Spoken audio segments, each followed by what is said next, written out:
kono pamone matin to ng'eny ji nochako go uwi. In fact ne na campaign issue miwacho ni koro kawo matafari jok maloso matafari ka koro onge kama ginyalo uso ni kware ma ing'iewe kidi ng'eni propaganda mar siasa kware ming'iewe kidi en mar mheshimiwa koro kawo wala ne te otero en gi kware kia Narok kia Kericho kia kanye gi kia kanye but an nang'eyo ni it was the right thing and I stayed the course. Kane ochopo sama ne koro wadhi e yiero kane ji neno the outcome mar gigo manotim to wacho ni kare nyaka bedni. So the best decisions paro maber ok gin ga popular gi ji. Omiyo sani for example jopuonj e jo payslips ko jopuonje manyocho complain kabisa kanyo ng'adgi pesa mar housing ni to ka koro nyoche gibiro ne ka jotendgi nyocho biro manji giromo gi kerka mi neno ka jatendgi mar union emo wacho ni wan kaka wanene ine midok mamoko kuom gino baro kode no ok nya yudo ji 100% but mago jotendgi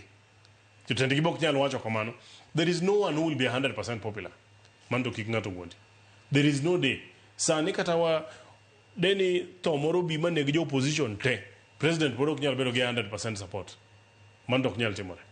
oyakoni mani ng'ato kodhi ochung' kata kode kata dodo ng'ata chiele balot modhi an post jo Kenya pod ok nyal ere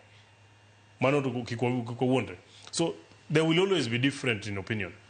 but wan kaka jotelo nikech our role be kaka jotelo en niya nyaka wanyis jopiny gino makonyo giko kidhiyo kata kaka counties ma kakorwa e jogo mane ok dwar William Ruto molo gimoro amora to sani lweny ma wan go ka nadhi e constituency agombe joka migerore gi chiro wan ok gerno koro gin man is a good discussion.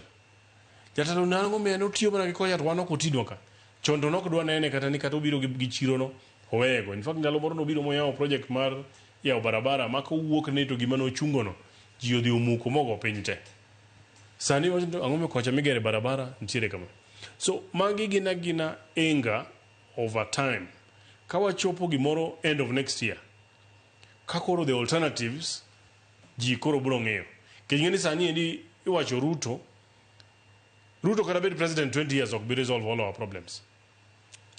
to sani ngeni kipenjo jo Kenya gigeje kaka en so they're unhappy gi one or two policies jok moko yudo tich jok makia ng'o motimore kama nyalo wacho kamano kato wadhi chopo sama koro iwacho ni ketane Ruto ka ketane Rigathi Gachagua ka kanye makoro msema kweli dhi wuok e siasa kech ko wacho ni oloja chien kare ma wantiere godo ni kik walengre mach that's actually what is going to happen kech kidhi ng'i kama sani ndige ni ji nyaringo one time to kwadhi chopo machiegni gi election ji dhi chopo niya ane wacho ni aja one time to agenda na matimo yana chela ria dek. What is your proposal mar health? What is your proposal on infrastructure? Ere proposal ni makigolo pesa ne ere proposal ni midhi chulo gogo pewa mag Kenya sama koro ji dhine no ka answers go koro onge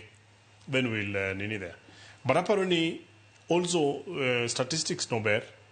miyo jogo mane office be koro temo tiyo matek to the benefit mar japiny nonro go ini yie kodgi magin for anoka yie kodgi anoka yie kodgi nikech